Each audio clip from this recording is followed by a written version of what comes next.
And so when I say Chinese, I want you to scream out the nation that's associated with this. For example, if I say Chinese, you're going to say what? China. All right, let's say it with authority. When I say Chinese, you say what? China. All right, that's just a test right there. So here we go. Chinese. China. Russian. Russia. Italian. Italy. German. Germany. Swedish. Sweden. Korean. Korea. Egyptian. Egypt. Nigerian. Nigeria. Black. Exactly. Nothing. Tell him, Pastor. Tell him, Pastor. Black, nothing. I hope you were able to successfully identify the issue. The lion won't sleep tonight. 'Cause we woke now, and we woke now. I said the lion won't sleep tonight. 'Cause we woke now, and we woke now. They want us to sell our souls to barter profit. Like God's property, it's hard to market. So we steady to aim, keep your eyes on target. Cause when you got to drive, yeah, they'd rather you park it. But I don't valet, you ain't getting these keys. I'm keeping closed hands, I'm on bended knee. I'm just a reflection, dealing with 8 sections. Art mixed with life, you can feel the convection. Your lion won't sleep tonight. 'Cause we woke now, and we woke now. I said the lion won't sleep tonight. 'Cause we woke now, and we woke now. I said the same people that have stripped us of our identity and labeled us as a color have told us what it means to be black. The white man is enacting a story all over the world. We left our homes and flooded the world. We smothered culture. We smothered knowledge. We erased history and rewrote it our way. Myself, my grandfather is 100% Ashkenazi Jewish.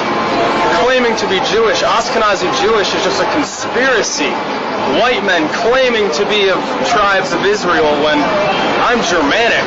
You know, I have no ties to Israel, no ties to Judaism.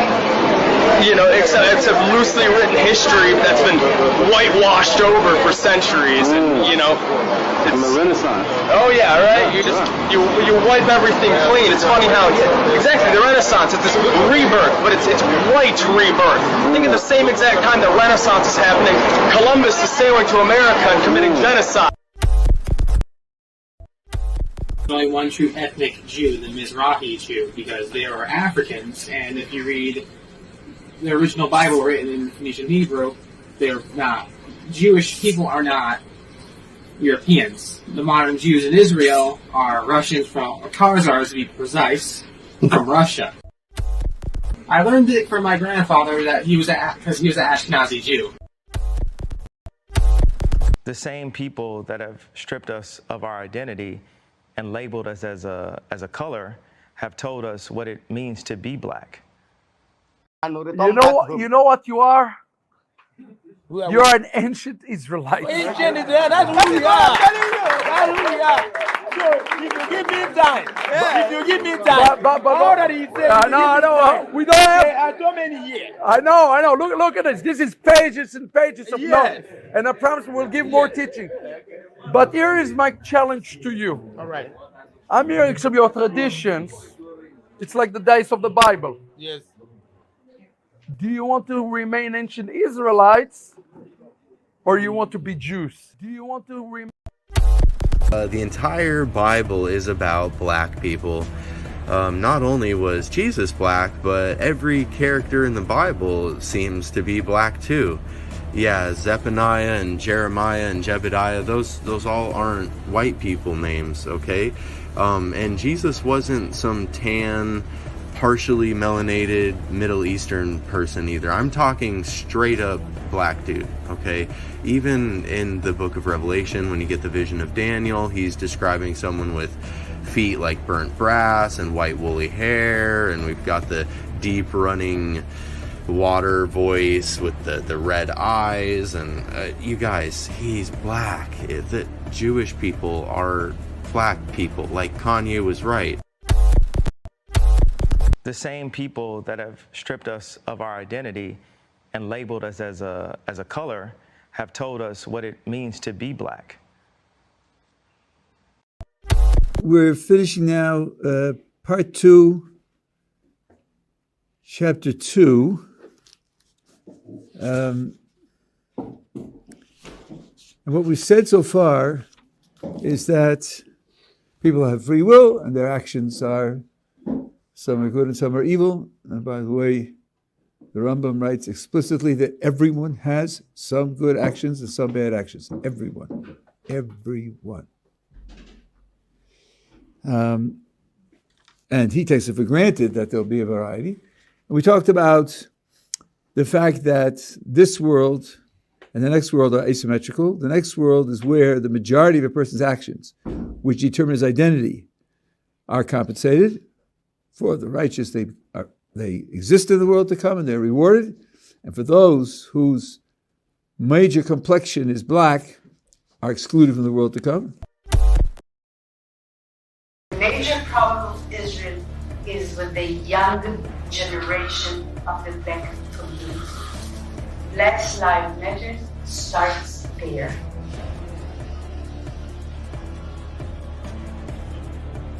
I had last week a dinner, sit-down dinner at my house with 40 people, which are considered the leadership of the black community. I have said to people when they ask me if this capital crumbled to the ground, the one thing that would remain is our commitment to our aid. And I don't even call it aid, our cooperation with Israel. That's fundamental, our cooperation with Israel. That's fundamental, our cooperation. Today, it is prohibited, and you can Google this, to do a DNA test in Israel. Totally forbidden. Wrong. It's illegal. It's a crime. You'll be jailed if you do a DNA test in Israel. Why? Because they know the truth will come out. You come from Poland, you come from Ukraine, you came from Europe, you came from everywhere else. And they were the original Middle Eastern Jews who lived together with the Muslims and the Christians for centuries. For centuries. So what happened to a lot of the Jews? I was told welcome home because I'm Jewish. Every single person who's Jewish that steps off the plane, especially for their first time in Israel, is told welcome home. Let's just sit with that for a second. This right here, this is my actual ancestry. I am 88% Ashkenazi Jewish, and none of my ancestors are from the Middle East. Now I can't figure it out. If y'all are the chosen ones, shouldn't y'all be obeying better than me? I mean, I even try to keep the 4th commandment. Try to keep the Sabbath day holy. I've spent many of hours trying to figure out which is the right Sabbath day, because we know that old Catholic Church, something a little fishy about them, don't we? With that white Jesus. I mean, here's a white guy telling you black people that your Messiah is not a long-haired white European guy. Your Messiah is Hebrew, my darker-skinned brothers and sisters. When are you guys going to wake up and become kings and queens? Genesis chapter 11, verse 10 explains the genealogy of Shem. Shem was a black man in Africa. If you repeat this fact, they can't laugh at you. If you repeat this fact, they can't laugh at you. If you repeat this fact, they can't laugh at you. I want to say peace and blessings to everyone. I want to say Shabbat, Shalom to some, and Shabbat, Shalom to others. But again, I want to say Shalom Lach, Mash, Pakha. Hope and pray all is well with you guys, family. And I know we're doing a last minute or unscheduled live tonight. And, I wanted to get on about 20 minutes earlier, but I was still sifting through the presentation because there's a lot of information I'm going to share, but I'm not going to do it all tonight. I'm just going to touch on a few things tonight, and we'll save some for tomorrow night. Well, the bulk of the teaching for tomorrow night. I'll schedule the live so that way you guys can pencil that in. But this week has really been a hectic week, so I haven't had the opportunity to really schedule these lives and even really do the uploads that I would normally do. But I want to thank you guys for the love and support. We've been growing pretty quick. I think we just went over 64,000 subscribers. And, we was just thankful with the goal being set 50,000 subscribers to close out 2023. And here we are, getting closer and closer to 70,000 with the goal. I know it's pushing it, but the Most High could do it all. Do it all. He could do any and everything. But the goal to get to that 100,000 subscriber mark. But nevertheless, we're going to go ahead and get into it. And our lesson that we're going to deal with tonight is missing or removed books. Right? We're going to deal with the missing or removed books. And tonight I'm just going to give you some examples.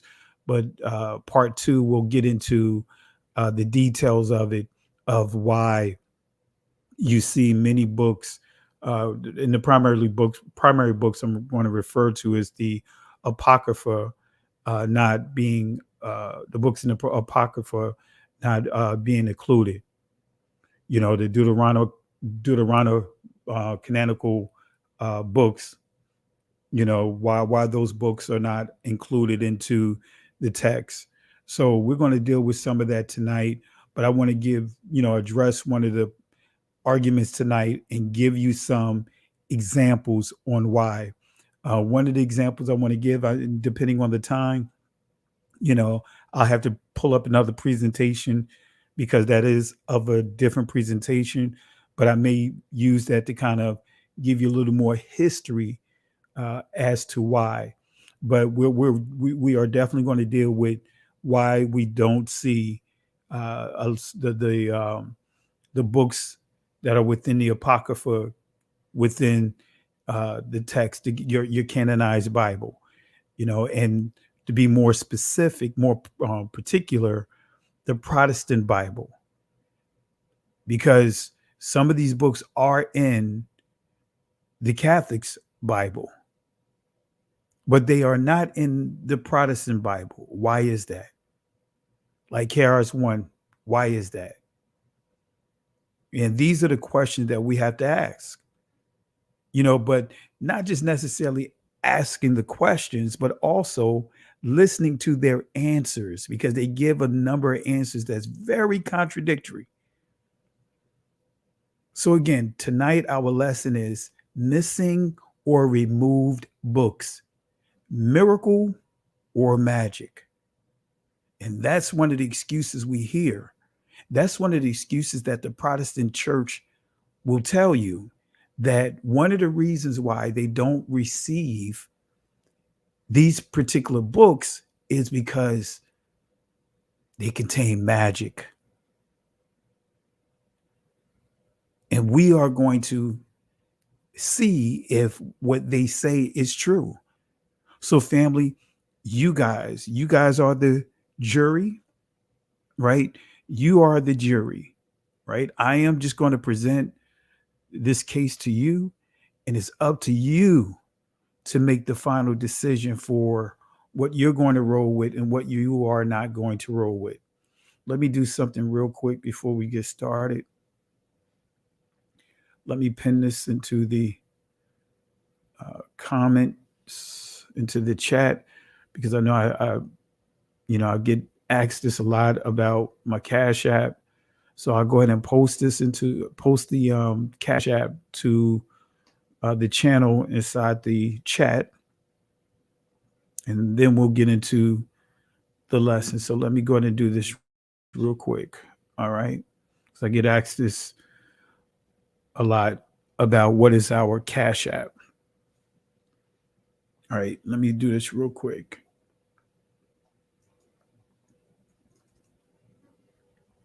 Let's see.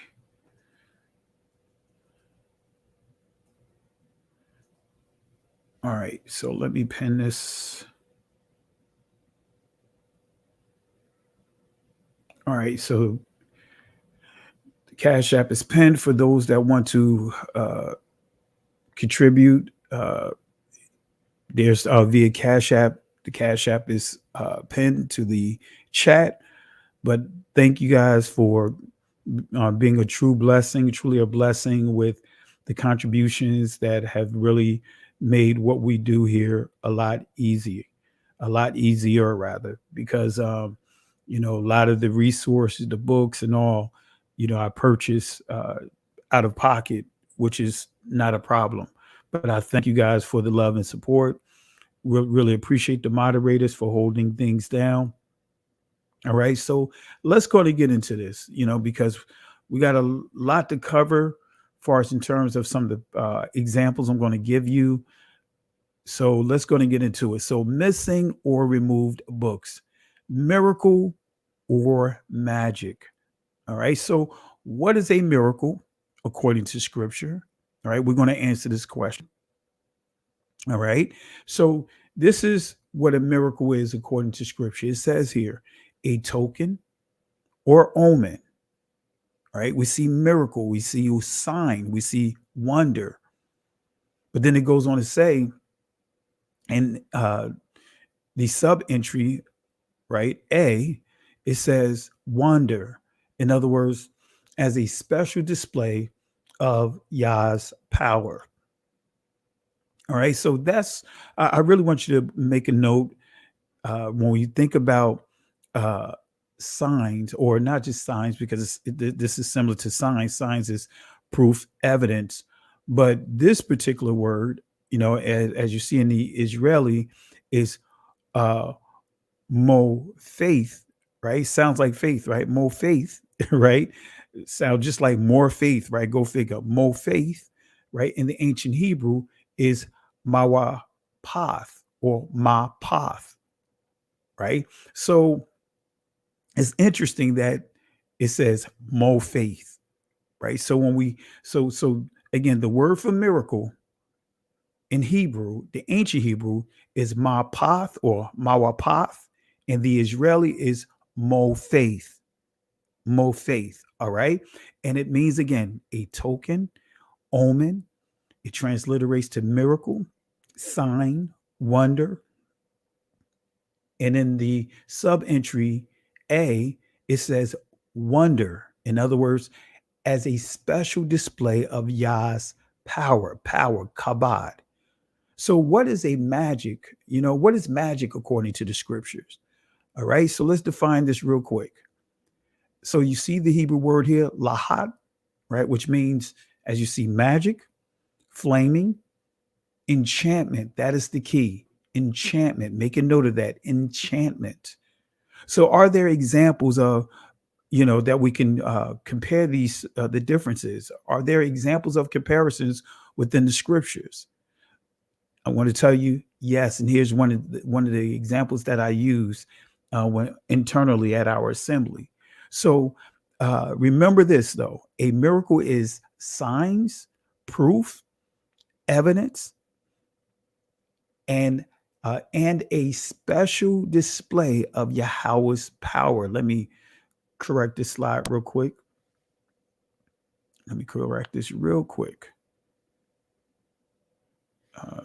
Let's see here.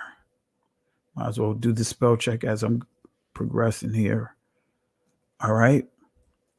So again, a miracle is signs, proof, evidence, and a special display of Yahweh's power.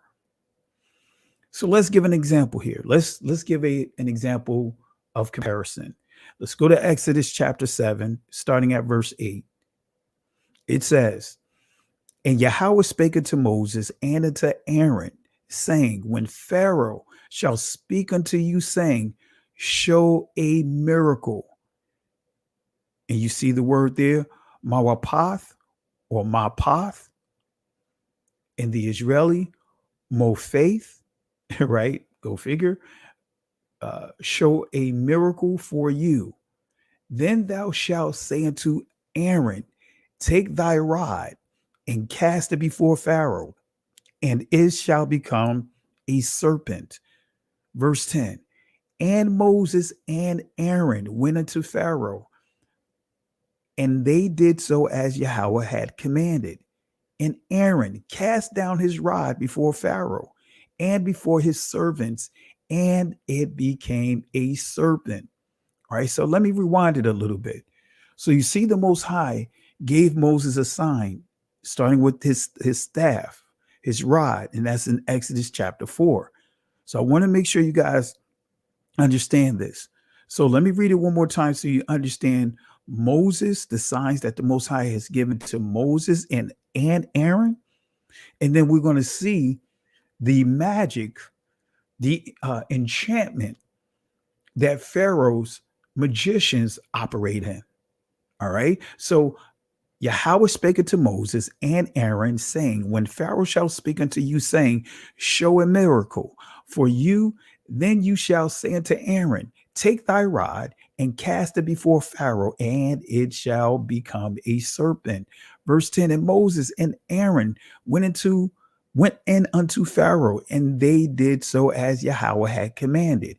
And Aaron cast down his rod before Pharaoh and before his servants, and it became a serpent. So it says here, based upon the instructions that the Most High had given to Moses, and Moses is giving this to Aaron.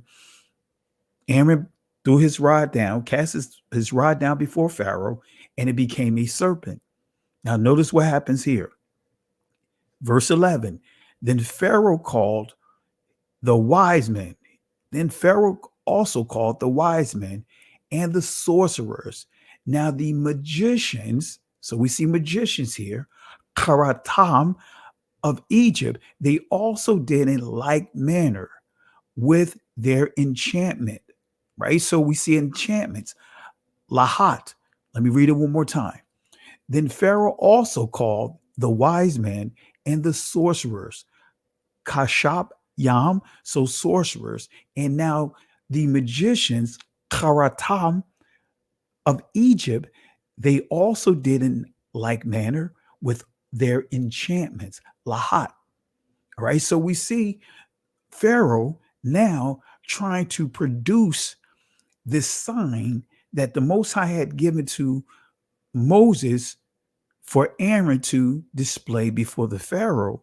Now Pharaoh is trying to mimic this miracle by way of magic, right? This is what Christ prophesied. He prophesied that, these false prophets, these false messiahs, they are going to what? Seduce people by way of what? Signs, wonders. They're going to do wondrous works.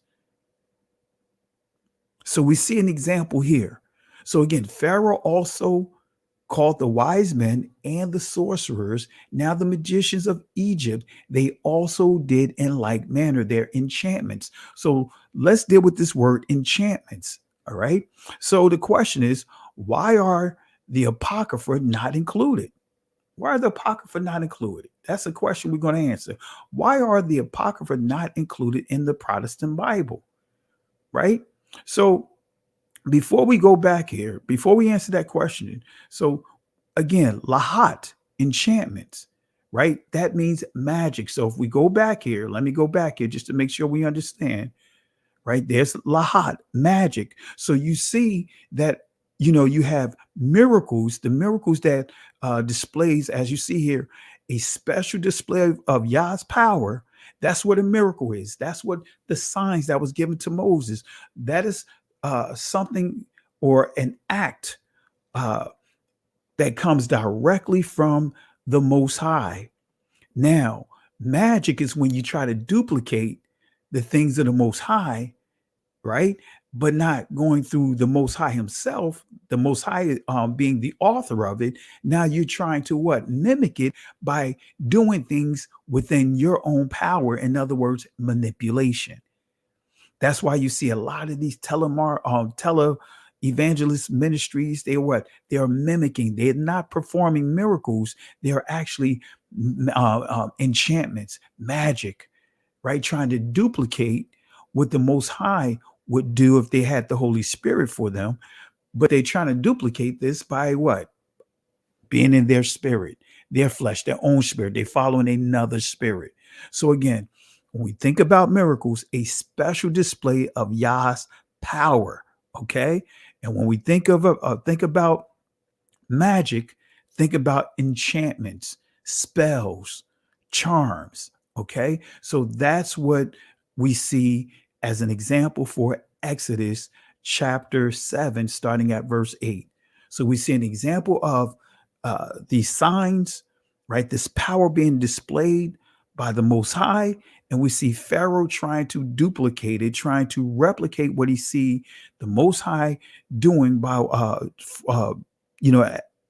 or using through his vessel Moses, and through Moses Aaron. All right, so that I just want to give you an example with this. But again, why are the Apocrypha not included? That's the question that we're going to ask, or should I say answer.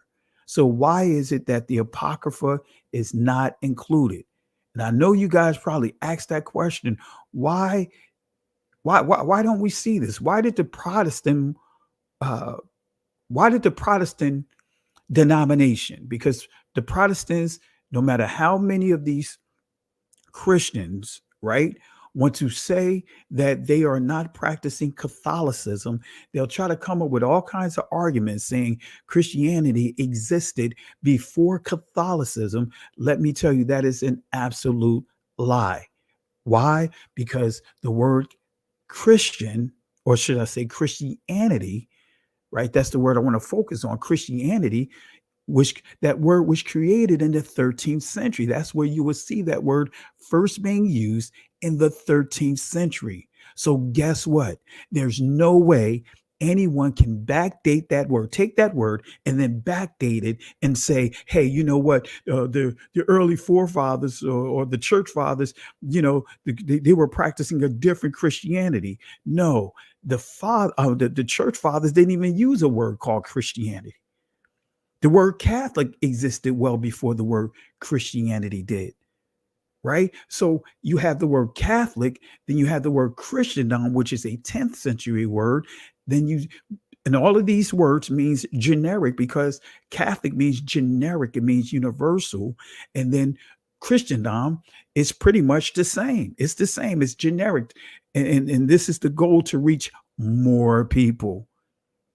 So anyone that would even tell you, well, the Ethiopians, they were practicing Christianity. No, they weren't. The word didn't exist back in the 3rd, the 4th, the 5th, the 6th, the 7th century.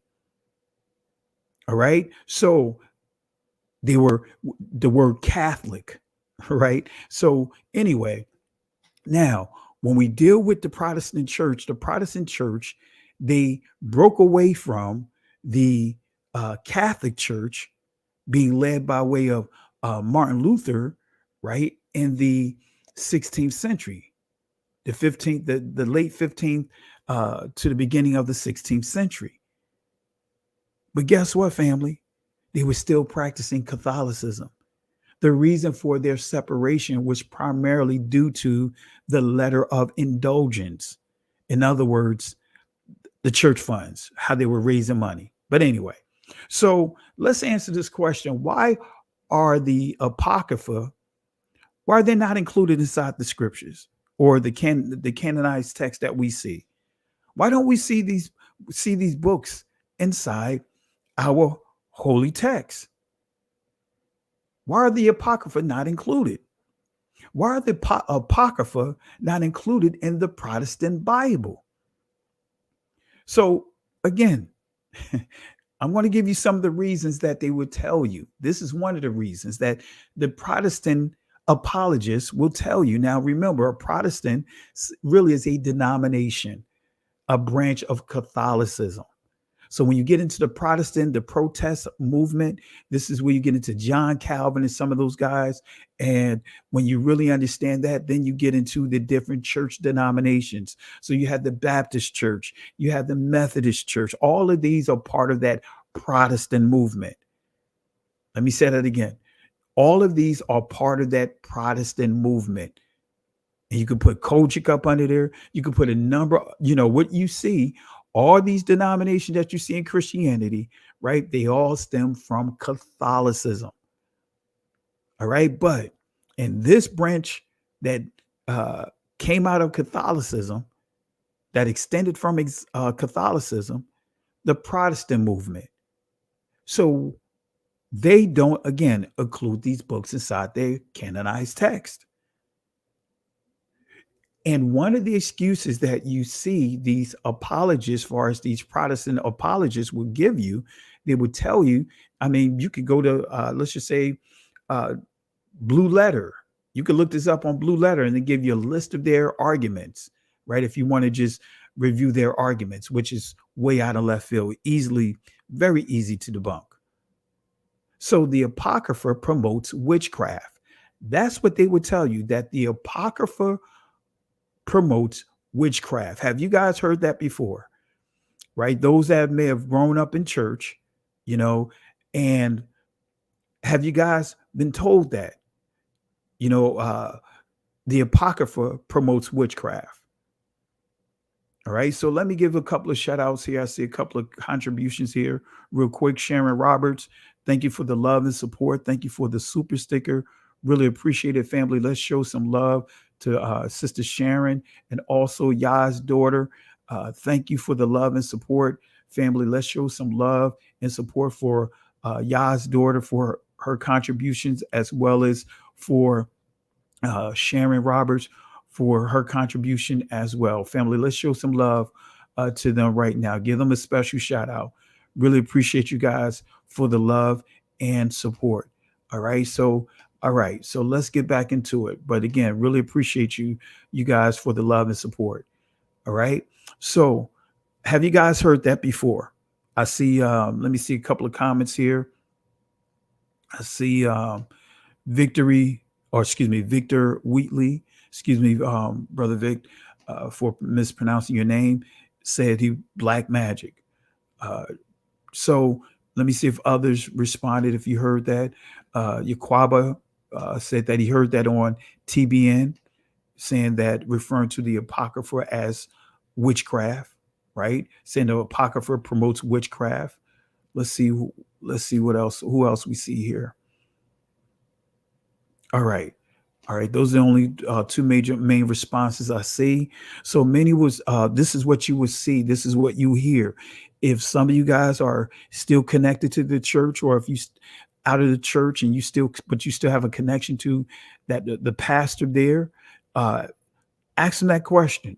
And I guarantee you, for those that are familiar with the Apocrypha, they will tell you that the Apocrypha promotes witchcraft. They also tell you the Apocrypha promotes purgatory. And all of that is completely incorrect. Now, we're not going to deal with the purgatory argument tonight, but we got a lot that we're going to deal with as we, break this lesson up into multiple lessons. But again, this is what they would tell you, that the Apocrypha promotes witchcraft, right? So this is one of the books that they will pull up on. They'll pull up and they would tell you that the book of Tobit promotes magic, promotes witchcraft, right? So let's go to Tobit. And if you guys have an Apocrypha, a KJV with Apocrypha included, you also have the English Standard, I believe, or the Revised Standard that has the Apocrypha. But if you have the Apocrypha, pull it up, right? Because we want to do some scriptural comparisons, right? So go to Tobit, and when I was a young minister, and taking classes here, going to school, I had to read the Apocrypha. We have a book here. Where's my Bible? I think I left it at the temple. Yeah. Oh, here it is. I got it in front of me. I still have it. It's old too. I would show you guys my my Apocrypha or screen from school, but I'm looking kind of rough right now. I got didn't shave. I got my shadow going on. So, but anyway, but the New Oxford Annotated Bible with the Apocrypha, the New Revised Standard Version. So this is what my book from school. And so as a young minister, I read this, but it was one, those were some of the things that we were told that, hey, you know what? It contains witchcraft. This is the reason why it's not included. There's some good information you can extract out of it, but you know what? You cannot use this. You can, it's not inspired by Yah. That's what you hear. It's not inspired. Okay. So we're going to prove that wrong here. We are going to prove that wrong. Okay. So let's go ahead and get into it. Let's go to Tobit. If you guys have your Apocrypha, pull it out. Go to Tobit chapter 6. Right. And this was, for me, some of the questions that I had as a young minister. This answers some questions. And I'll get to it. And I'll tell you when we get to it. All right. Tobit chapter 6, starting at verse 5. Let's see what it says. So the young man did as the angel commanded him. And when they had roasted the fish, they did eat it. Then they both went on their way till they drew near in Ecbatane. Let me read it one more time. So the young man, now we're dealing with Tobias, right? You have Tobit, but then you have Tobias, right? And I'll explain this as we progress here. But nevertheless, he is en route to meet with his bride, right? And so there's a situation, and we'll get to that in a second, right? There's a situation. There is a challenge. So here, to deal with this challenge, the angel is telling Tobias, right? Here, it says here, so the young man did as the angel commanded him. And when they had roasted the fish, so he told them to roast the fish, guess what? They did eat. Then they both went on their way till they drew near Ecbatane. All right. Verse 6, this is key. Then the young man said to the angel, brother Azarias, to what use is the heart and the liver and the gall of the fish? See, the angel told him to remove this from the fish, right? Don't throw it away, because there is going to be a usage. He's going to put this to use, right? So they cooked the fish, they ate the fish, but these are the parts that he told Tobias to hold on to preserve. All right, verse 7. It says here, now you're getting some of the answer here. Verse 7, and he said unto him, touching the heart and the liver, if a devil or an evil spirit trouble any way, we must make a smoke thereof before the man or woman, and the party shall be no more vexed. Now, why is this important? See, this particular bride, this particular woman that is set aside for Tobias, she was under a siege, so to speak, of a foul spirit that loved her so much that the spirit will kill anyone that will marry her. And when they go to consummate the marriage, this evil spirit that was so in love with her would rise up and kill her husbands. All right. This is deep right here. But we're gonna pull all of this together. So I want to make sure you guys understand this. All right. All right. So I want to make this clear, family. I'm growing my beard. I'm not cutting my beard, but guess what? I got to keep it trimmed around my neck. If not, I will break out with what they call pseudofolliculitis, Bobray, in other words, bumps. All right. So I got my beard, but I keep my beard, far as around the, you got anyway. So, but anyway, you guys know, especially the brothers that are growing beards, you know where I'm going at with it. All right. You got to keep certain areas of the beard cut. If not, you'll break out with ingrown hairs and bumps and all that other stuff. All right. But anyway, so nevertheless, let's go ahead and answer this question. Let's go deeper and see what was going on. Why is this so important? Why is this so significant? Why will this actually stand out to many of you guys that may not be familiar with this? All right. So the angel gave further instructions, right? He told him to take these parts of the fish, right? Told him that they was going to burn it. But the angel gave him additional instructions. Peep this out. So the angel gave further instructions and explanations of the purpose of the fish heart and liver, right? So let's continue with Tobit chapter 6 and go to verse 16. This is going to make sense here. Here we go.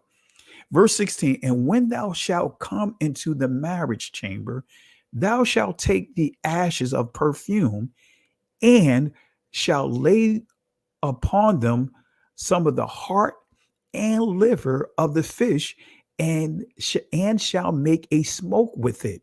So now he's getting more instructions on what he's going to do. Now they're approaching the city. They're on the outskirts of the city where his bride is. So now the angel is giving him instructions on how to chase away this obsessive spirit, this spirit that was so obsessed with this woman that the spirit will rise up and kill the husband.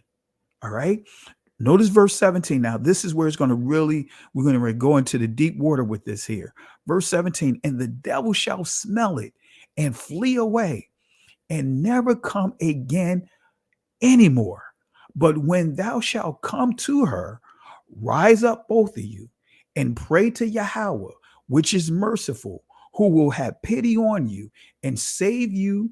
Fear not, for she is appointed unto thee from thee. Now, again, the angel is reassuring him and telling him what he has to do. So these parts that he had to preserve from the fish, again, he's telling them when they get there, he has to burn it.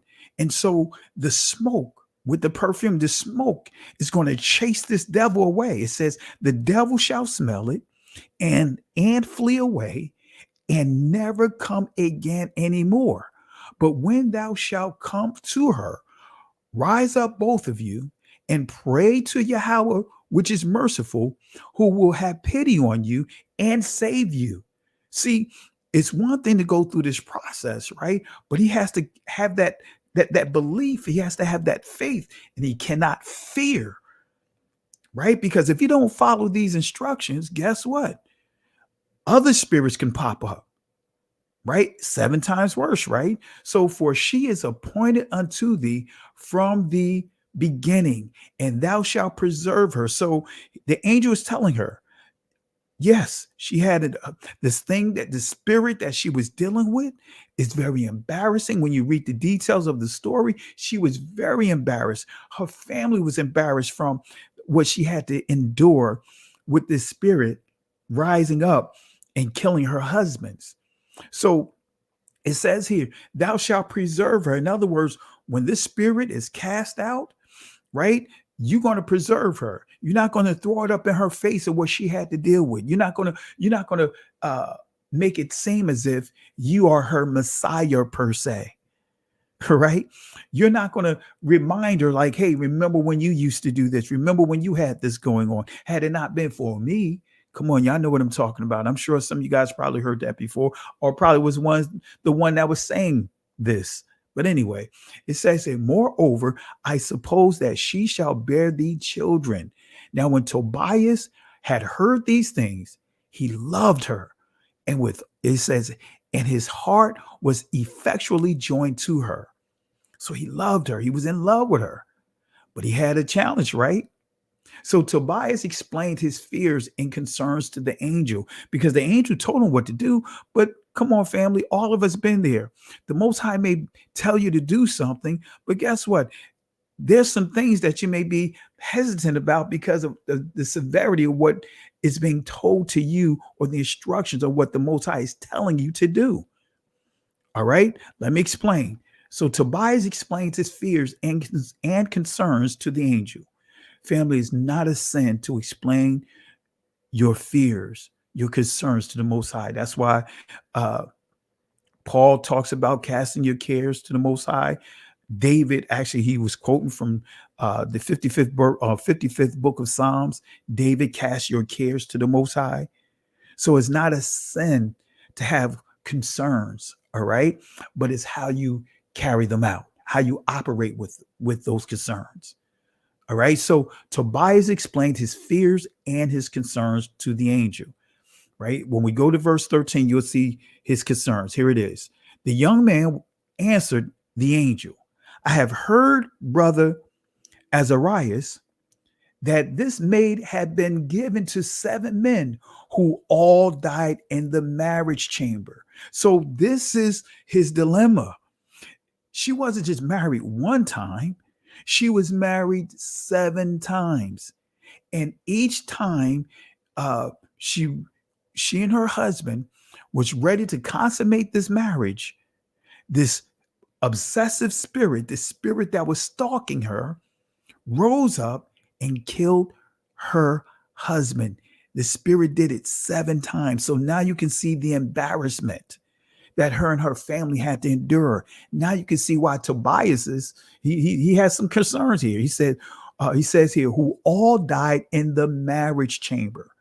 Let me read it again. Then the young man, Tobias, answered the angel, I have heard, brother Azarias, that this maid hath been given to 7 men. In other words, I heard she got a pass, and her pass is pretty brutal. all died, right? 7 men who all died in the marriage chamber. But notice this in verse 14 as the angel, actually, this is still him voicing his concerns. We'll get to what the angel's response. But notice what it says here. And now I am the only son of my father. So Tobias is saying, look, I am my father's only son, and I am afraid lest if I go in unto her, I die as the other before, for a wicked spirit loveth her. He's saying, look, this spirit is obsessed with her. This spirit love her. And my concern is that I'm my father's only son, right? But he didn't stop there. Notice what he said, which hurteth nobody, but those which come unto her, wherefore I also fear lest I die and bring my father's and my mother's life because of me to the grave with sorrow, for they have no other son to bury them. So he said, if something happened to me, there's no one to take care of my parents. If something happened to me, if there's no one to bury my father and mother should they die. This sounds familiar. This has a ring to it. This has a certain ring to it, right? And I'm going to read this again, this key quote. I also fear lest I die and bring my father's and my mother's life because of me to the grave with sorrow, for they have no other son to bury them. Tobias used his concerns about the death of his parents to substantiate his fears. Let me say that again. Tobias used his concerns about, and we could say speculative, this is speculation about the death because his parents are still living, but he used the death of his parents, future death of his parents, to substantiate his fears. Why is this important? Christ gave a warning and instructions to those who use the death of loved ones to substantiate their fears and not following Yahweh's unconventional instructions.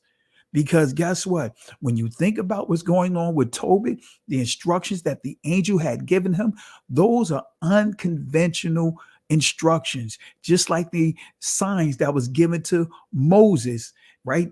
And was implemented by Aaron. Those were unconventional instructions, right? But those unconventional instructions proves and allows the power of Yahweh to move and operate.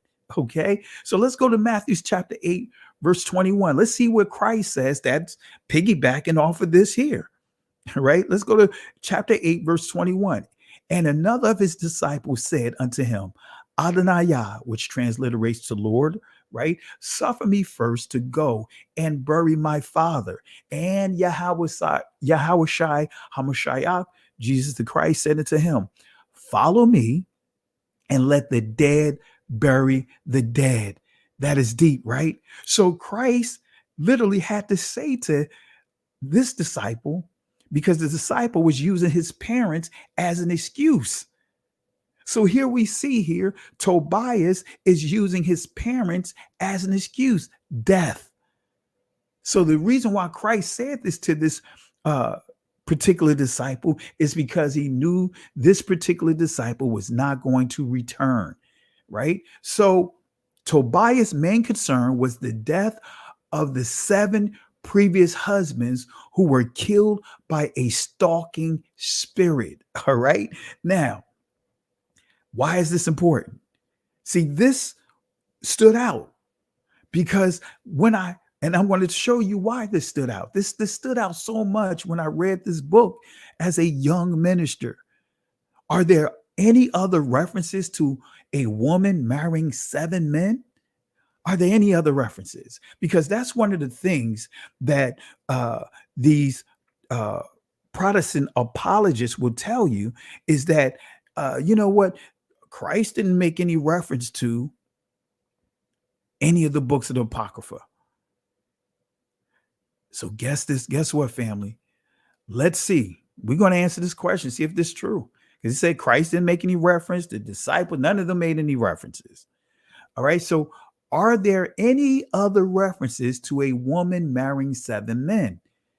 Well, let's go to Matthew chapter 22, starting at verse 23. This is what stood out. The same day came to him the Sadducees, which say that there is no resurrections. So that's the difference between the Pharisees and the Sadducees. The Sadducees did not believe in the resurrection, right? So again, the same day came to him the Sadducees, which say that there is no resurrection. And he asked him, saying, Master, Moses said, if a man die having no children, his brother shall marry his wife and raise up seed unto his brother. Verse 25, right? So we just read verse 23 and verse 24, but let's go to verse 25. Now there were with us 7 brethren, and the first, when he had married a wife, deceased and having no issue, left his wife unto his brother. Now, when you understand brother from a Hebrew school of thought, ak or akya, right? It's not just an immediate brother that's shared by the parents, but guess what? A cousin was considered a brother. Kin folks, right? It also means kin folks. So don't just think of, when you think about what occurred with Judah's son dealing with Tamar and that situation. No, this right here, a brother can be an immediate relative by way of the parents, or it can be what we would call cousins, or it could be an uncle-nephew relationship. It means kin folks. That's what it means. Brethren, akya means kin folks. So guess what? When you see kin folks, guess what? It's not just men, it's also what? Women. Right? Depending on the context of this word being used. So again, when we see it here, we see the thing that I want to focus on is verse 26, right? It says here, likewise, the second also, and the third unto what? The 7th. So it's saying here, this woman had married 7 men and all of them died. And guess what it says here? It says having no issues, right? That's what Tobit just said. Let's go back to Tobit. What he said about these 7 men. Oh, come on now. Let's see here. Let's go back here. When he voiced his concerns, notice what he says here.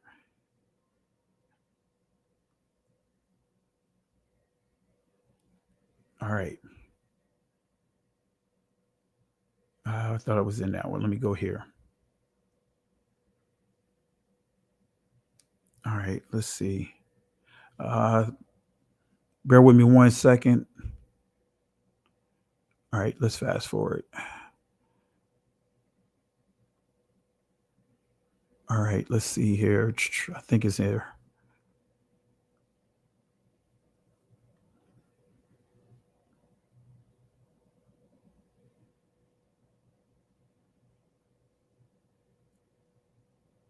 I thought I saw it here. I'm missing it here, but I don't want to waste time here. But in a nutshell, we see here that each one of the men died, right? But I thought I saw, let me go back here.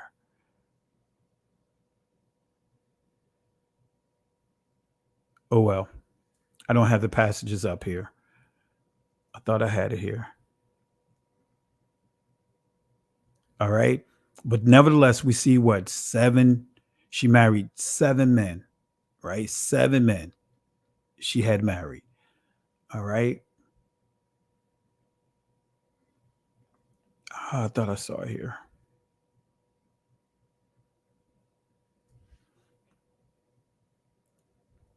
Yeah, right here. This is it right here. This is what I was getting at. It says here,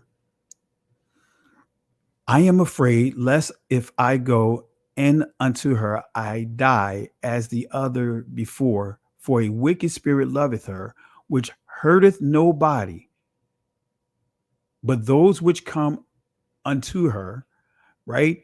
Wherefore I also fear lest I die. All right. So, but again, we're dealing with 7 men, and that's the point that I want to make. I thought I saw some here, but I may have was looking at it too deep. But let's go back here. All right. So when we go back here, all right, again, it says likewise, 2nd also and 3rd unto the 7th. And last of all, the women died also.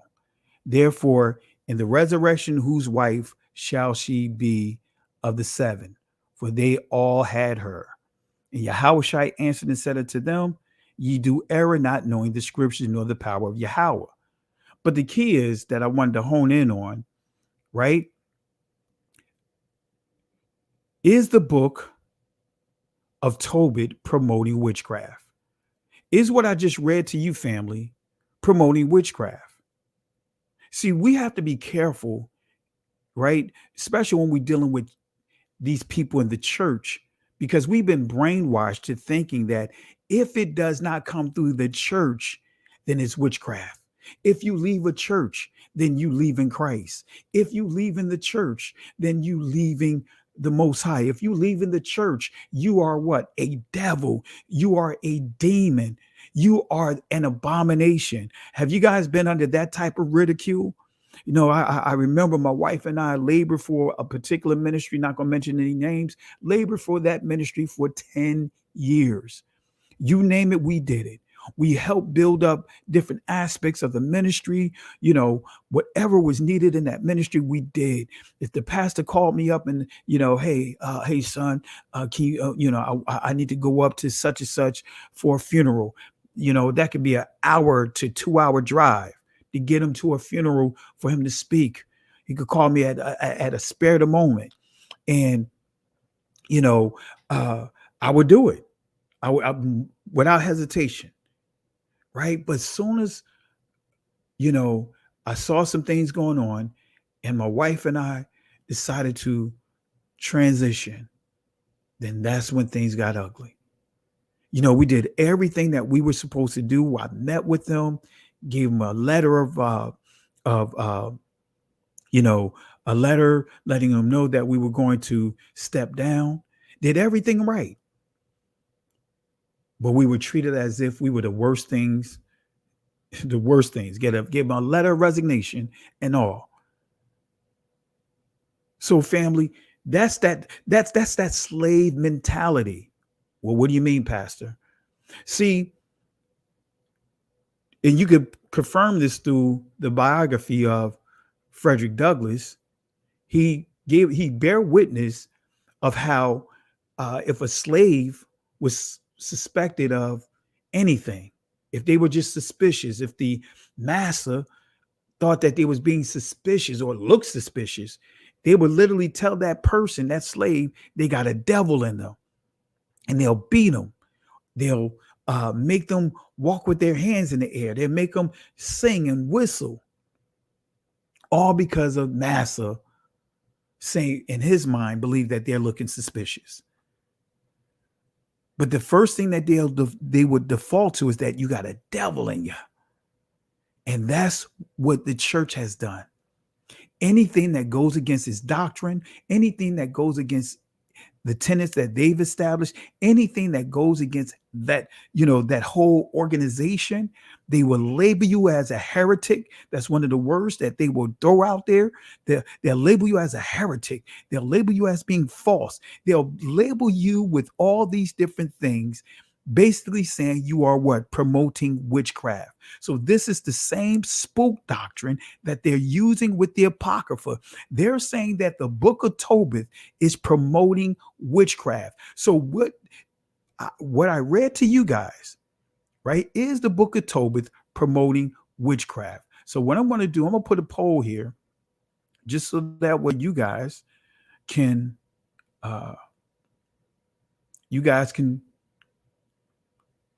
give me some input here. Let's see, does the book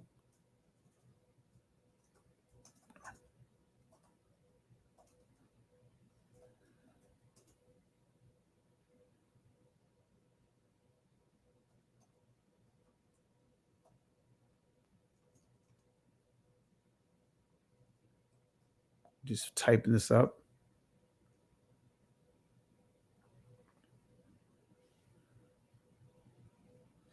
All right. Based on what we've covered,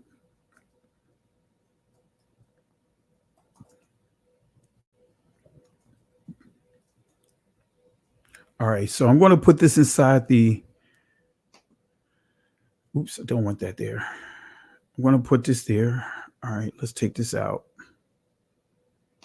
All right, so based on what we covered thus far, does the book of Tobit, based upon your assessment, does the book of Tobit promote witchcraft? Is it promoting magic?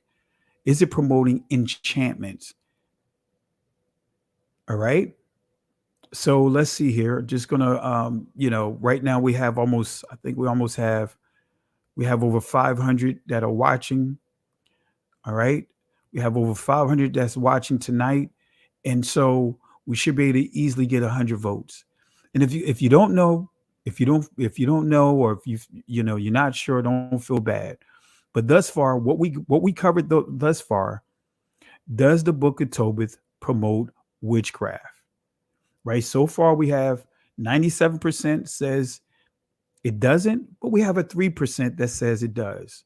All right. So I'm going to have to address those 3% because I know based upon the instructions, because I see, and this is not, and let's see if we can get 100 votes here, family. We have more than enough to do so. All right. And hit that like, subscribe to the channel. We have over 500 people here in the building. We should be at least at 200 likes and subscribes right now. Right. But anyway, well, I see someone here that says, looks like, I'm not sure if this is what they're saying, but it looks like they're saying it's promoting witchcraft. Right. So let me address those that believe that it's promoting witchcraft. Right. Because, hey, the angel told him, Tobias, basically to take the organs of the fish, the heart, the liver, right, the gall, and it said, take it, right, the heart, the liver, take the organs, right? And take this in a nutshell, the guts, take this and burn it, and that'll chase away this evil spirit.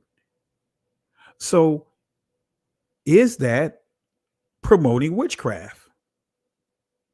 Well, we got to answer this question. I'm going to tell you absolutely not. Why? Because now, for those that believe it's promoting witchcraft, now you are going to have to answer this question. I'm going to give you an example. I'm going to give you another example of a fish, and you are going to have to determine, is this witchcraft? Is it a miracle, or is it magic? Because remember, the angel with Tobit, let's go back here before we go here. Let me make sure you understand the angel, right? Let's go back here. Let's go back to what this angel said to Tobit before we move forward. So that way you understand, right? The angel right here is said here, after he do this here, right? He told him here. Let's go back. So that way you understand that what the angel, the instructions that the angel told him. For those that said he's promoting witchcraft, the angel gave him these instructions, but after burning these organs, as far as the liver, the heart, and all that, it says here to chase this devil away, rise up both of you and pray to Yahweh. So it told them after they do this, now both of them together pray to Yahweh. Didn't say pray to Hasatan. It didn't say pray to themselves. It didn't say any of those things. It said pray to Yahweh, which is merciful, who will have pity on you. In other words, will have what? Mercy on you and save you. Fear not, for she is appointed unto thee. So again, the angel is telling them to give all prayer, all praise, all glory to who? Yahweh. So I want to make sure you guys understand that for those that say that they believe this is witchcraft. But now let's go to answer this question. Let's go to a miracle. Let's see if you're going to say that this is witchcraft. Here's a miracle right here, right? Let's see if you're going to say this is a miracle or if this is magic. Matthew chapter 17, starting at verse 24. Notice what it says here. And when they were come to Capernaum, they that received tribute money came to Peter and said, doeth not your master pay tribute? Verse 25, and saith, yes. And when he was come into the house, Yahushua, Jesus the Christ, prevented him, saying, what thinkest thou, Simon? So Christ read his mind, knew what he was thinking. Of whom do the kings of the earth take custom or tribute? Of their own children or of strangers? And Peter said, hey, they don't take it from their own children, they take it from the strangers. That's what it says here. Peter said unto him, O strangers, Yahushua said unto him, then are the children free. Verse 27, notwithstanding, lest we should offend them, go thou to the sea and cast an hook, take up the fish that first cometh up, and when thou hast opened his mouth, thou shalt find a piece of money, that take and give unto for me and thee. Now, family, we have two situations here. Both are dealing with the fish. One need taxes, money to be paid to the taxes, while the other use the fish to do what? Cast out a spell, not cast a spell, to cast out a demon, to burn, to make the demon that kills 7 husbands, that kills 7 men. They burnt at the instructions of the angel to burn the heart, the liver, burn these things to chase away that spirit and then pray. So you can't have it both ways. The angel was not operating under Hasatan when he dealt with Tobit or Tobias situation. So we have two situations. Christ had a fish come up, right? Said the first fish, and when he caught this fish, took it off the hook, opened up this fish, out the mouth came what? Money to give Caesar. So, family, you cannot be selective. You cannot be selective. You cannot be selective and say one is witchcraft, one is magic, and the other is a miracle. No, why? Because both of them are miracles. Because the angel gave Tobias instructions on how to cast out this demon. Both use fish. So, guess what, family?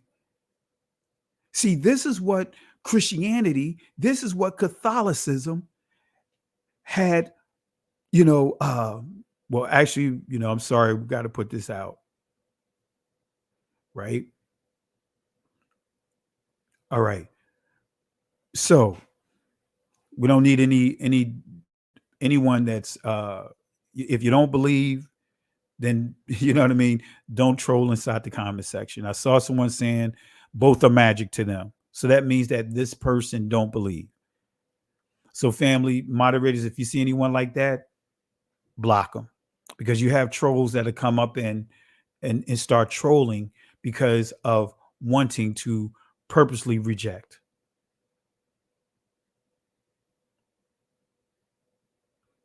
So with that being said, family, I gave you two examples. The first example, the church would say, the Protestant church, to be more specific, the Protestant church would say that Tobit is promoting magic. It is promoting witchcraft, right? But here we see Christ using the fish to pay taxes. All right. But let's not stop there. Let's not stop there. Would this be considered a miracle or magic or witchcraft? Let's go to another example. Let's go to Matthew chapter 14, starting at verse 16. Let's see if this is. But Yahushua, Jesus the Christ, said unto them, they need not depart. Give ye them to eat. And then, excuse me, and they say unto him, we have here but 5 loaves and 2 fish. He said, bring them hither to me. So the Messiah is saying, look, these people have been following us. We can't just send them away hungry. They wouldn't even make it back to their destinations. So let's do this. What do we have? We have to feed them, right? This is what he's telling his disciples. So all they had was 5 loaves and 2 fish. The Messiah said, bring these things to me, right? Verse 19, and he commanded the multitude to sit down on the grass. And he took the 5 loaves and 2 fish, and looking up to heaven, he blessed, right? So we see he looking up to heaven, Shemayim, and blessed, Barak, and break, and gave the loaves to his disciples, Lamad, and the disciples to the multitude. But here's the kicker. And they did all eat and were filled, and they took up the fragments that remained, 12 baskets full, and they that had eaten were about 5,000 men, beside women, children. So the Messiah, off of 5 loaves, 2 fish, were able to multiply and feed 5,000 men, women, and children. So again, is this a miracle or is it magic? Is it a miracle or is it witchcraft?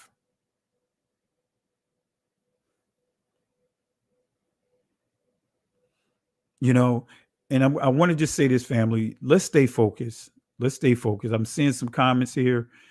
If it's not based upon the lesson, let's if I see any comments that's not lesson related, I'm removing the comments. Family, let's the handful, stay focused. Don't be a distraction to the majority that's here. All right. So again, family, we see another example with a fish. And guess what? It's a miracle. So this is my point, family, that we cannot be selective.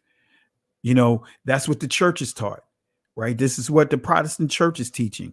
If things don't come by way of what their doctrine teach, it's witchcraft. All right. So the Apocrypha, this is another excuse that they use. So we just used the book of Tobit and we just knocked down that whole thing. Can't be selective, right? Don't let anyone tell you that this awakening, for example, is not a miracle. Come on, family. This awakening is a miracle. It's not witchcraft. It's not magic. It's not heresy. Matter of fact, that's a whole nother discussion. But this is not. See, this is what primarily those that are in the Protestant denominations, those are the primary ones that are saying that this awakening is witchcraft. Those are the primary agents, the Protestant church. Because you don't really hear a lot from the Catholic Church.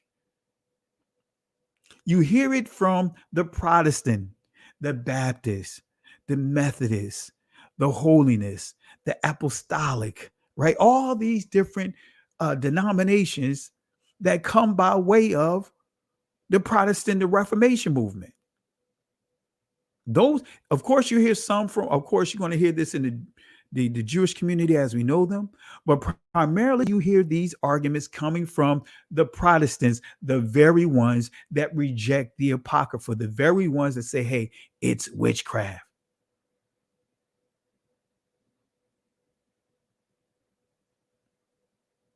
So family, we just gave an example here. So this is another excuse that they would tell you. Right? Let's deal with another argument. We'll give a couple examples and I'll drop the link, Sister Carol, if you want to come in. I'm not sure if my buddy Jay Highstyle is in the building or even my cousin Benaiah is in the building. I'll drop the link here. But this is another argument that they will use. The Apocrypha not cited in the New Testament. They'll say the Apocrypha is not cited in the New Testament. Christ didn't cite it. I have plenty of examples, but I'm gonna give you a few examples. They'll say the disciples, the Apostle Paul, they'll say it's not cited in the New Testament. Well, is that true? Is that true? Are there any quotes of the Apocrypha in the New Testament? Well, I'm glad you guys asked. Let's see. Let's go to Matthew chapter 6 and let's start at verse 7. But when ye pray, use not vain repetition, as the heathen do, for they think that they shall be heard for their much speaking. So we see again, but when ye pray, use not vain repetition, batologio, or batologeo. It says, don't use these vain repetitions as they pray, as the heathens do, for they think that they shall be heard for their much speaking. Let me read it one more time. But when ye pray, use not vain repetitions, batologia or batologeo, as the heathen do, for they think that they shall be heard for their much speaking. So again, let me read it one more time. These are the words of Christ. But when ye pray, use not vain repetitions as the heathen do, for they think that they shall be heard for their much speaking. Now we got to define that word batologeo, right? Let's see what it means. Because it transliterates to vain repetition. Let's see what this word means. All right, so batologeo, it says here, to stutter, an example, or by implication, to pray tediously, use vain repetition. Sub-entry 1 say stammer, But let's go even further with the entry number 2. This is key. To repeat the same thing over and over, to use many idle words, but here's the kicker: babble. So make a note of that. Babble. So logeo means to babble. Let's keep it simple. So vain repetition simply means babble. Okay, so let's go to Sirach, right? Chapter 7, verse 14. Let's see what it says. Use not many words and a multitude of elders, and make not much babbling when thou prayest. And we see that word battle logeo or battle logeo, however you want to pronounce it. Now, family, did we not just give a quote from Christ? Did we not just give a quote from Christ, quoting what we see inside what they call the Apocrypha, which is this particular book, Sirach? Did we not just see a quote? Right? Let me just look here. All right. We'll end this poll right here. Let me end this poll.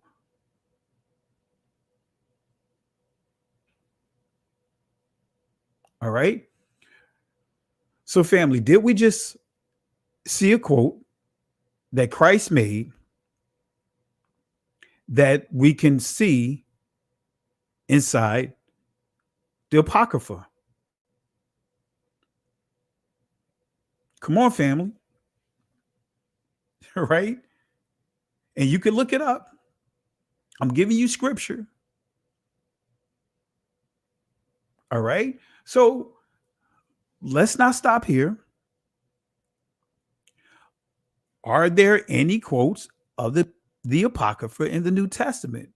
Let's go. Let's see here. Let's go to Luke chapter 14. We're going to really highlight verse 13. Let's see what it says. But when thou makest a feast, call the poor, the maimed, the lame, the blind. And it goes on to say, and thou shalt be blessed, for they cannot recompense thee, for thou shalt be recompensed at the resurrection of the just. But we really want to focus on verse 13. Let's see if we could see this over in Tobit. Let's go to Tobit chapter 4, verse 7. Right? When thou makest a feast, call the poor, the maimed, the lame, the blind, and thou shalt be blessed, for they cannot recompense thee, for thou shalt be what? Well, wait a minute. Let me make sure I got the right one. Did I write the right one? I think I put the wrong one there. Nope. That's the wrong one, family. Let me fix that. I'm about to say, wait a minute. I know that ain't reading the way it was supposed to read. That was too identical. Let me fix that real quick, family. But let's see what Tobit says. Let me fix this real quick. All right, let me fix this slide real quick. Let me put the proper scripture. Like, wait a minute, that just read identical to what we just covered. So let me change this here.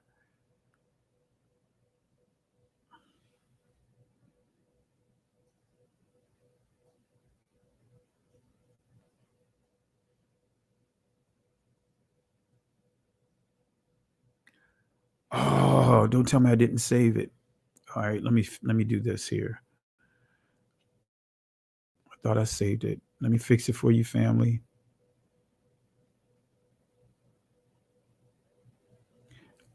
Let me fix it for you right now. All right. Tobit.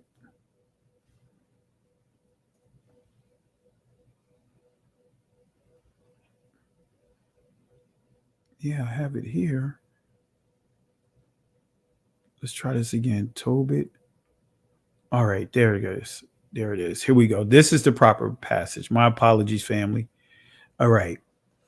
It says here, give alms of thy substance And when thou givest alms, let not thine eyes be envious, neither turn thy face from any poor. And the face of Yahweh shall not be turned away from thee. Right? This is given to the poor, even though we know we see this in Torah, but this is given to the poor. Right? But I know some would say, hey, Pastor, well, that's not a strong argument there. This is some of the actual text behind here. Some of you guys may say that's not a strong one there. All right, well, let me give you another one. Let's go to John 10, starting at verse 22. Let me give you one more example here. This is another example. This is Christ. This is recorded in John chapter 10. Right? And it was at Jerusalem at the feast of dedication, Chanukah. And it was winter. And Yahweh Shai, Jesus the Christ, walked in the temple in Solomon's porch. So why is this important? Because we see Christ honoring the feast of dedication, and it says it was winter. Let me say that again. Christ is honoring the feast of dedication in the winter. So make a note of that. Right? Why is Christ honoring the feast of dedication in the winter? Is this the same time the original feast of dedication King Solomon and Israel honored? So we see Christ honoring the feast of dedication in the winter. So now we have to determine, what feast is he honoring? Is he honoring the original feast of dedication, or is he honoring the feast of dedication that's highlighted in the Maccabees? Uh-oh. So we gotta work this thing out here. This right here is a drop the mic right here. Because let's answer this. I don't even want to just answer it, without giving the scripture. Let me get the scriptures. Let me walk you through. Let's go to First Maccabees, or actually Second Maccabees. It should be Second Maccabees, chapter 4, verse. Is it Second Maccabees? No, First Maccabees. That's right. That's correct. First Maccabees, chapter 4, verse 59.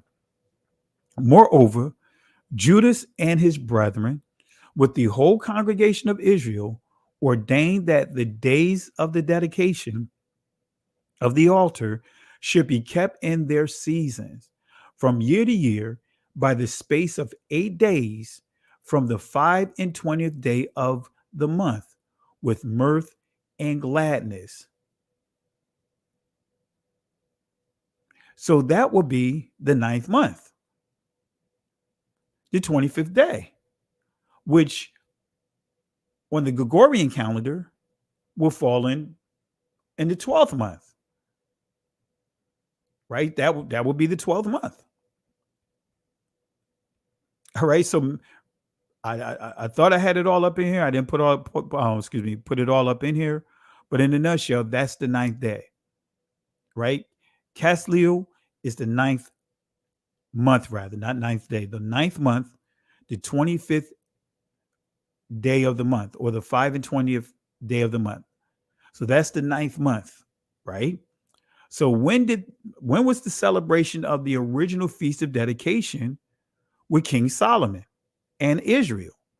Because we see that in the 9th month, which is equivalent to the 12th month on the Gregorian calendar, we see that they are honoring the feast of dedication. And no family did not fall on Christmas, December 24th. That's a whole nother discussion when you do the proper layout with the map. All right. So, and it was an 8-day celebration, and it had nothing to do with oil burning mysteriously for 9 days, or 8 days rather. So when was the celebration of the original feast of dedication King Solomon and Israel honored? Because when we do that, that'll be the nail in the coffin to tell us which feast of dedication is Christ honoring at that time? Well, let's answer the question. Second Chronicles chapter 7, verse 5. Let's see what it says. And King Solomon offered a sacrifice of 22,000 oxen and 120,000 sheep. So the king and all the people dedicated the house of Elohim. So sacrifice, Zabak. So it says in King Solomon, Shalamah offered a sacrifice, Zabak, of 22,000 oxen and 120,000 sheep. And Sister Carol, you recognize that word, Zabak, right? The question that you asked me. So Zabak, right? Forgive, also slaughter. Forgive, also slaughter. Anyway, so the king and all the people dedicated Kanakat, the house Bayath of Elohim. So during the dedication, in other words, Kanakat of the first temple, Hayakal, all came together on one accord. We go to Second Chronicles chapter 7, verse 1. Let's see if we get here. Let's see if we get more clarity here. Now, when Solomon, Shalamah, made an end of praying, and it says the fire came down from heaven and consumed the burnt offering and the sacrifices, Zabak, and the glory, Kabod of Yahweh, the glory, Kabod Yahweh, filled the house. And the priest would not enter into the house of Yahweh because the glory of Yahweh, the glory, Kabod Yahweh, had filled Mala'ah or Malah, Yahweh's house. Verse 3. And when all the children of Israel saw how the fire, Ash or Ashah, came down, and the glory of Yahweh was upon Kabod, the glory of Yahweh, Kabod Yahweh, upon the house by Yah, they bowed themselves with their faces to the ground upon the pavement and worship Shathakah and praise Hawadah Yahweh, saying, for he is good, for his mercy endureth forever. But the question is, when was all this celebration? When did this happen? When was the celebration of the original feast of dedication King Solomon and Israel honored? Second Chronicles chapter 5, verse 1. This is the answer. Notice what it says. And thus all the work that Solomon, Shalamah, made for the house by Yahweh, the house of Yahweh, was finished. And Shalamah, Solomon, brought in all the things that David, Dawad, his father, had dedicated. And the silver, the gold, and all the instruments put he among the treasures of the house of Elohim. Then Solomon assembled the elders of Israel. And notice what it says here, and all the heads of the tribes, the chief of the fathers of the children of Israel, unto Jerusalem to bring up the ark of the covenant of Yahweh out of the city of David, which is Zion. But here's the kicker, verse 3. Wherefore all the men of Israel assembled themselves unto the king in the feast, which was in the 7th month. Whoa, wait a minute. So the 7th month, which will be equivalent to October time frame. So in this month of feast days, Israel honored the feast of dedication during Solomon's time in the 7th month. But see, John says that Christ went to the temple in the winter, which would be the 9th month of Casliu, excuse me. So that's a slam dunk right there. This is still making reference to what? The Maccabees. We just knocked that down, family. We just knocked down some additional lies. And we just proved this with a couple of examples. Now, I could give you another example, right? of why, especially that Protestant church, why they don't want you to read the Maccabees is because you'll see the playbook of the Spanish Inquisition. Let me say that again. The playbook of the Spanish Inquisition is inside the Maccabees. Let me pull that up real quick. I have to bring up another slide. Let's see. If not, we'll continue this later.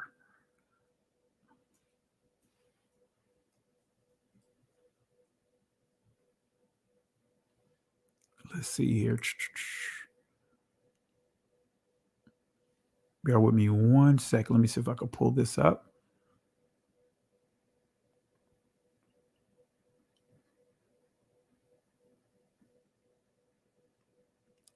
Let's see.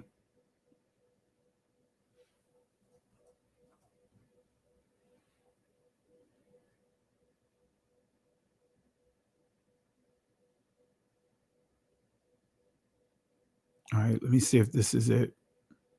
I think it's this presentation here.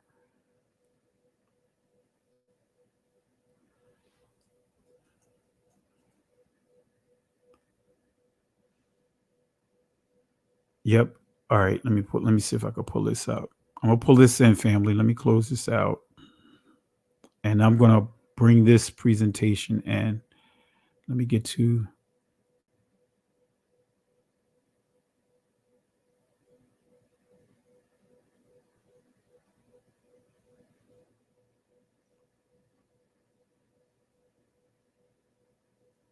bear with me 1 second. Yeah.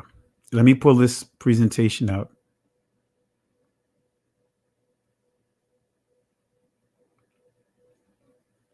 And I'm going to use a source. All right, let's do this here. First, I'm going to give you some information on the Maccabees. Let me bring this in. All right, let me just do this real quick. I'll just do it real quick, and I'll kind of jump around. All right. Let me bring this slide up. I may have to pull the dust off, shake the dust off of this particular presentation and do it. All right. All right, here we go. Let's stop this share here.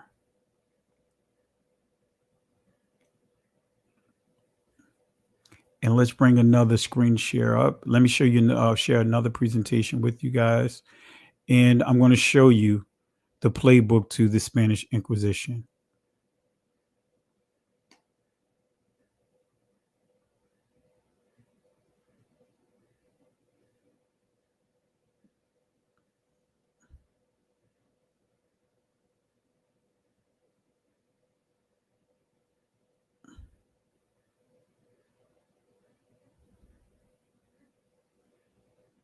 All right, now let me shut this one down because I want to have two of them up. All right. Let's see if this is on the screen here. All right, can you guys see my screen? If you guys can see the screen, hit the thumbs up or type 1. If not, 2. All right. So let's go ahead and touch on this a little bit.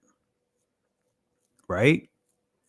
This is coming from the second Maccabees, right?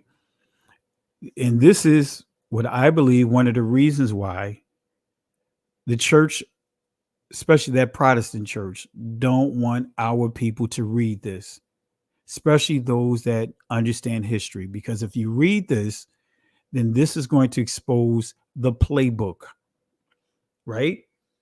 It says here, Eleazar, one of the scribes in high position, a man now advanced in age and of noble presence, was being forced to open his mouth to eat swine's flesh.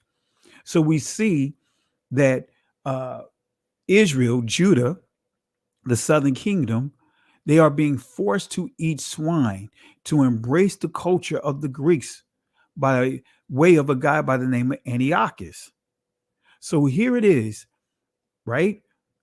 It says here, this is an example of an elder being forced to open his mouth to eat swine. Verse 19, but he, welcoming death with honor rather than life, with pollution, went up the rack of his own accord, spitting out the flesh, because they forced this pork in his mouth. They put it in his mouth. He spit it out, as all ought to go who have the courage to refuse things that it is not right to taste, even for the natural love of it, right? For those who were in charge of that unlawful sacrifice took the man aside privately because of their long acquaintance with them. So the king's people pulled this elder aside because they had a good working relationship and didn't want to see him punished. They said to him privately urged him to bring meat of his own providing, proper for him to use, and to pretend that he was eating the flesh of the sacrificial meal that had been commanded by the king.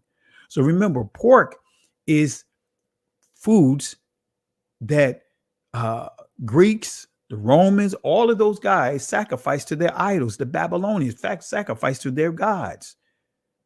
And even in Acts chapter 15, that was one of the things that was made clear, not to eat food sacrificed to gods or deities. Matter of fact, we take it a step further. We go into the commandments about that. We see that all through here, though, in the Maccabees, right? But this example, they're trying to force this elder to eat pork. Then we see an example here. Here's another situation. It happens also that 7 brothers and their mother were arrested and were being compelled by the king under torture with whips and thongs to partake of unlawful swine's flesh. One of them, acting as their spokesman, said, "What do you intend to ask and learn from us? For we are ready to die rather than transgress the laws of our ancestors." Verse 3, and that's the law. And this tells you that pork is against the law. It's against the law and the prophets. It's laid out the Most High. This is an abomination, contrary to what the church teach. The Protestant church teach, the Christian church teach, the Catholic church teach. Pork is an abomination. It's and these are foods that's served into what? These idols. So the king fell into a rage and gave orders to have pans and cauldrons heated. These were heated immediately. And he commanded that the tongue of their spokesman be cut out. So they cut the man's tongue out. They scalped him. Come on, y'all know what that is when they scalp him, and cut off his hands and feet, while the rest of the brothers and mothers looked on. In other words, they prepared him like a turkey. They prepared him like he was Thanksgiving. They were they cooked him. And the mother looked on when he utterly helpless. When he was utterly helpless, the king ordered them to take fire to him, still breathing, and to fry him in a pan. So they cooked him like he was a piece of meat, like he was an animal, like he was what? Swine, like he was pork. The smoke from the pan spread widely, but the brothers and their mother encourage one another to die nobly. They said, "Hey, you know what? We know we got to go stand together in this. We can't let our brother die a senseless death if we don't die with him. We can't let him die for nothing. We can't go against what he died for." So it says, their mother encouraged one another to die nobly. So, but the brothers and their mother, so they say, "Hey, we encourage everyone, die nobly," saying, "Yahweh Elohim is watching over us, and in truth has compassion on us, as Moses declared in his song, that bore witness against the people to their faces, when he said, and he will have compassion on his servants. So this was not the only time in history other nations made efforts to force Israel to proselyte by eating swine, right? Now, guess what? Guess what? Our hands stained with blood. This is a source by who? Dr. Michael Brown. Man, I had this source for quite some time, right? And y'all know who Dr. Michael Brown is. I had this source for years on top of years. And this is Dr. Michael Brown's book, Our Hands Are Stained with Blood, right? And some of you guys may not be familiar with Dr. Brown, right? But you know, guys, hey, truth is the truth, right? So for those that may not be familiar with Dr. Brown, and I want to say fair use, for those that may not be familiar with Dr. Brown, this is Dr. Brown. So a little over 1,000 years ago, as Jewish people scattered around the world had now immigrated in Europe and now were living in the Rhineland in Germany. Fair use. They looked at the name Gomer in Genesis 10, and they connected Gomer with Germany, so they took on the identity of the name Ashkenaz. It has nothing to do with Ashkenaz in the Bible, which is a descendant of Japhet. It's just a name that was taken. Okay, it's that simple. Just like my last name Brown doesn't refer to the color of my skin or anything else. It was shortened from a Russian name when my grandfather came over at Ellis Island. The name got shortened to Brown. It's just a name. That's all it is. So the idea that Ashkenazi Jews are descended from Japhet is a myth, 100% false. Stranger danger! Stranger danger! Stranger danger! Stranger danger! All right. So, but what's interesting is what he wrote inside his book about the Spanish Inquisition. Got other sources, but let's use his source. I'm going to use his source, right? I purchased a book years ago, right? So I'm going to use the source, right? This is well before the video clip that I shared. Oh, excuse me, man. I'm burping here. My apologies. That came out. I was yarning and that one slipped out. My apologies, family, for being rude. My apologies. All right, for burping in the microphone. I was trying to catch it, but I yarned and it came out. My apologies, family. That, anyway. So the Inquisition isn't over. All this is common knowledge, but how many of us know that there was one particular heresy, the Spanish Inquisition, sought to uncover and destroy? There was a witch hunt against baptized Jews who maintained any vestige of Jewishness. These Catholic Jews, called Moranos, Conversos, or New Christians, violently forced to convert in the first place, were carefully watched to see if they were practicing heresy, right? In other words, heretical practices include failure to eat pork, failure to work on Saturday, in other words, work on a Shabbat, failure to wear one's best clothes on Sundays, keeping the biblical feast, right? So they had to, if they, they were being watched, our ancestors were being watched to see if they were practicing what they called heresy, what the church called heresy, like they use today, like they used to throw, they like to throw that word around, heresy. Oh, the Hebrew Israelites, heresy. They honor the Shabbat, heresy. They saying don't teach, they teaching not to eat pork, heresy, not to eat shrimp, heresy. They wearing fringes, heresy. This playbook comes from here. It's laid out, right? It's in the Maccabees. Heretical practices included failure to eat pork, failure to work on Saturday, failure to wear one's best clothes on Sunday, keeping the biblical feast, observing any Jewish customs of any kind. Y'all know I'm not going to get into the word Jew or Jewish right now. Saying any Jewish prayers, preparing food according to the Jewish law, associating with non-baptized Jews, and intermarriage of children of Marrano families, with children of other Marrano families.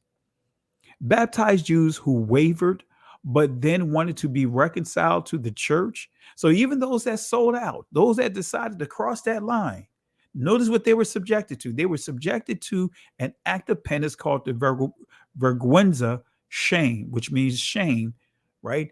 They were paraded through the streets, men, women, it says men and women alike, bareheaded, barefooted, and naked to the waist. So they embarrassed them. They did more to them than just what was listed here. So why did I put this here? Right? This is coming out of the Catholic Church, right? This is their the process of conversion and repentance was described by Jesus in the parable of the prodigal son, the center of which the merciful father, the fascination of illusory freedom, the abandonment of the father's house, the extreme misery in which the son finds himself after squandering his fortune, his deep humiliation at finding himself obliged to feed swine, and still worse, and wanting to feed on the husk the pigs ate.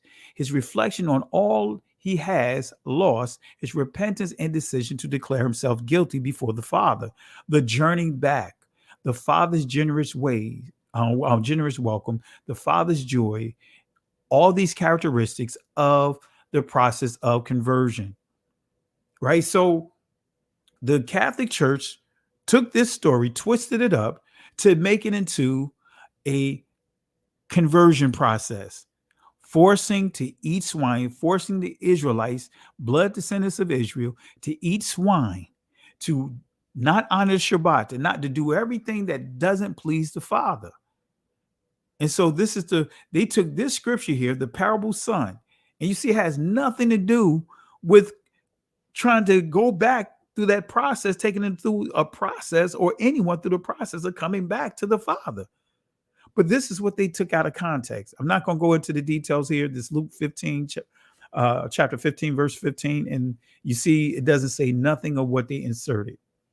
We know that he, as we see here, the prodigal son, it says, and he went and joined himself to a citizen of that country, and he sent into the fields to feed swines, and he would fain, having filled his belly with the husk that the swines did eat, and no man gave unto him. Right?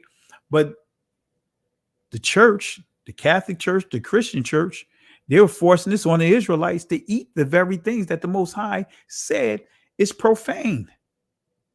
Right? All right, I'm not going to read all of this. Let me see here. Let me skip down.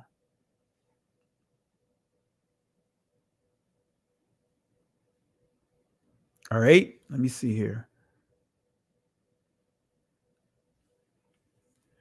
All right, this right here is saying how they was trying to make them, they're trying to place the images of themselves as far as inside the scriptures. Let me see. All right, here's another one, circumcision. So that's one of the things that they want to undo during the Spanish Inquisition, as you see here, at which time, according to the commandment, they put to death certain women that had caused their children to be circumcised. They hanged the infants about their necks and rifled their houses and slew them that had circumcised them. All right. So we see, like I said, not going too in depth with this here, but just giving you some things that they had done. When I say they, the church has done to force Israel to profane the very things that the Most High set aside to be holy. All right. So this is going back to the Feast of Dedication. This is another passage within the Maccabees. Actually, this is still in Maccabees chapter 1. First Maccabees chapter 4, but this is verse 52 to show that this is the 9th month, right? The 9th month, right? 9th month, which is called Casleu, all right? But I'm trying to see if I see one more slide here.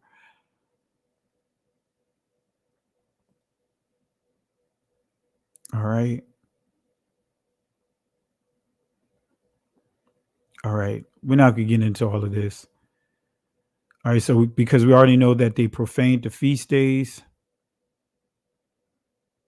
Let me make sure.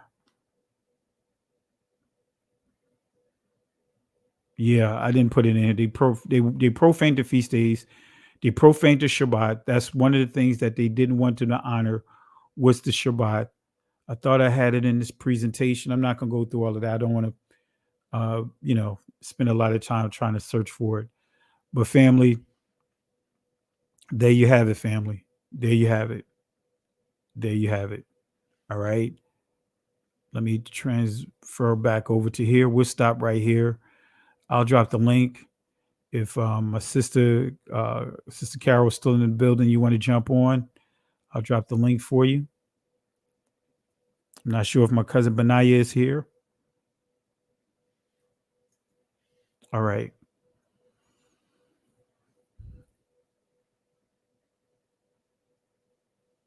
All right. So let's see here. Let's see what's in the comment section. So family, we're going to go even further with this discussion about the different books, that was outlawed. Right. Let me give some shout outs before we continue on here. I want to say again, I think Sister Sharon gave another sticker here. So thank you, Sister Sharon, for the additional contributions that you have made tonight. Thank you for the love and support. Also, let's see here, Lisa Jackson, the hidden books are what give us the truth. I'm descendant of Africa, but I will never believe we were all slaves from Africa. Some of us were here. Well, and I don't want to go too deep in that. And this is where we start getting into these the indigenous people here in America. It's proven facts that there were already voyages, there was trades and everything. There was people being sent over to this territory. So we already know it's proven that everyone come from the continent of Africa. But yeah, even well before slavery, people were coming here. It's proven, when you study Mansa Musa and so forth. So this is why, hey, for those that want to say that you originated here, hey, I have no problems with that. Only for me, my only argument is, or my pet peeve is not to force that on everyone, because sometimes we got some that say, hey, try to tell or try to push that all Negroes or every slave or descendant of slave in this country are aboriginal or indigenous to this country. And that's not the truth. You know what I mean? Of course, yes, some have ancestors that was here before this transatlantic world war. I can attest to my my grandmother and my great grandmother, descendants of indigenous people here. You know what I mean? So that's a fact. James Adair proved that the people that he came across, right, here in the Americas back in the 17th century, the indigenous people in Florida, North Carolina, Georgia, South Carolina, Alabama, that whole area speaking Hebrew. All right. So yeah, and I appreciate you, Lisa Jackson, because for what you said here, you said, but I will never believe we were all slaves from Africa. See, that's the key. You're not, you're making it clear. You're not saying all are from America, and you're not saying all are from Africa, because it's a fact that, some of the indigenous people that was here were enslaved. All right, that's a whole nother discussion. But I really appreciate the love and support. I appreciated Sister Jackson for the love and support. Thank you again, Sister Sharon, for the multiple contributions tonight. Really appreciate you. And also, Yah's daughter, thank you for the love and support. Really appreciate you guys for this last minute live. And we're going to delve into these lost books. Well, they're not really lost. We're going to delve into this more. And we're just going to knock down the lies that we've been taught. So with that being said, I don't see Sister Carol jumping on. Don't see my cousin Benaiah. So we're going to go ahead and wrap it up tonight, family. Really appreciate the love and support. Encourage you guys to subscribe to We Woke Now Extended. And that's where we will be doing our Shabbat service there. And so we'll go from there. All right. All right, we'll go from there. We'll be broadcasting our Shabbat service over there. All right. So again, I hope this helps you guys. Shout outs to Yah's son. I see you in the building. I want to say shout outs to everyone that, the love and support, the elders that are in the building. Really appreciate all you guys. We'll be back tomorrow night. So with that being said, family, let's go ahead and wrap this up here in the words of our Messiah. Well, actually, the words of Yahweh given to Moses, Masha. All right. In the words of, and before, as a matter of fact, let me give a shout out here. Let me see. I just saw some here. First time live. Thank you. Faye Miles, really appreciate the love and support. Special shout out. Family, let's give some love, show some love to Sister Faye for her first time catching a live here. So let's show us some love, family. All right. So in the words of Yahweh given to Moses in Exodus chapter 14, verse 13 and 14, he told Moses to give Israel these encouraging words. Fear ye not, stand still, see the salvation of Yahweh. These Egyptians that you see here today, they will not have power over you ever again. Regardless of what it is. Whatever it may be, whatever devices, whatever strongholds, whatever family or generational curses, whatever territorial curses, whatever it may be, will not have power over you ever again. The Most High will fight for you. But here's the kicker, family. We have to hold our peace. Can't go back. Can't stay here. Keep moving forward. And the word peace in that text is charash, which means be quiet. Shalom. Listen, Genesis chapter 11, verse 10 explains the genealogy of Shem. Shem was a black man in Africa. If you repeat this back, Genesis 14, verse 13, Abraham steps on the scene. Being a descendant of Shem, which is a fact, means Abraham too was black. Abraham, born in the city of a black man, called Nimrod, grandson of Ham. Ham had 4 sons. One was named Canaan. Here, let me do some explaining. Abraham, Isaac was the... Jacob had 12 sons. For real, and these were the children of Israel. According to Genesis chapter 10, these were the children of Israel. According to Genesis chapter 10.